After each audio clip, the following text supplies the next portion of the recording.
కేవలం అధికారం మాత్రమే పరమావధిగా చేసుకొని పోయే పార్టీ వైఎస్ఆర్ కాంగ్రెస్ పార్టీ కాదు, జగన్మోహన్ రెడ్డి గారు కాదు.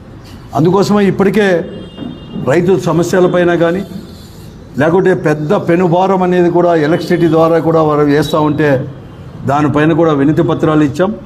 దాంట్లో భాగంగానే ఈరోజు మరొక మారు కూడా నేను ప్రభుత్వానికి ఇప్పుడే మేము హెచ్చరికలు చేశాం. వైఎస్ఆర్ కాంగ్రెస్ పార్టీ తరఫున ఇది మంచి పద్ధతి కాదు.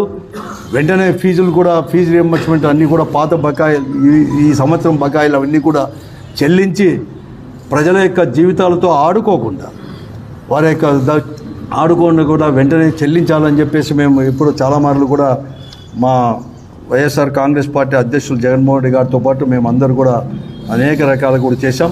చివరగా 5వ తేదీ అంటే వచ్చే నెల ఫిబ్రవరి 5వ తేదీ ఒక ర్యాలీ ద్వారా ఆ ర్యాలీలో పోయి కలెక్టర్ ఆఫీస్ వరకు పోయి కలెక్టర్ దగ్గర వినతి పత్రం ఇచ్చి చివరి హెచ్చరిక ప్రభుత్వానికి ప్రజల తరపున చేయాలని చెప్పి మేమంతా కూడా వైఎస్ఆర్ కాంగ్రెస్ పార్టీ నిర్ణయించింది ఈ రాష్ట్రంలో. దాంట్లో భాగంగానే అనంతపురం జిల్లాలో అందరూ విద్యార్థులకు కూడా ఎవరు కానీ అధైర్యపడద్దండి. మానసిక ధైర్యాన్ని విద్యార్థులు కానీ లేకపోతే తల్లిదండ్రులు కానీ కోల్పోవద్దండి.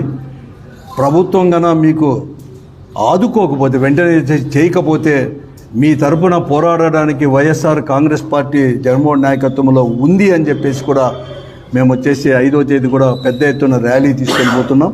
ఆ ర్యాలీలో విద్యార్థినులు అలాగే ఆ విద్యార్థుల యొక్క తల్లిదండ్రులు వారికి సపోర్టుగా కూడా వైఎస్ఆర్ కాంగ్రెస్ పార్టీ నాయకులు కార్యకర్తలు వాటితో పాటు కూడా వైఎస్ఆర్ కాంగ్రెస్ పార్టీ శ్రేణులు అందరూ కూడా పెద్ద ఎత్తున చేసి ప్రజల కోసం పోరాటం చేసే దాంట్లో భాగస్వాములు కావాలని చెప్పేసి మేమందరూ కూడా విజ్ఞప్తి కూడా చేస్తాం.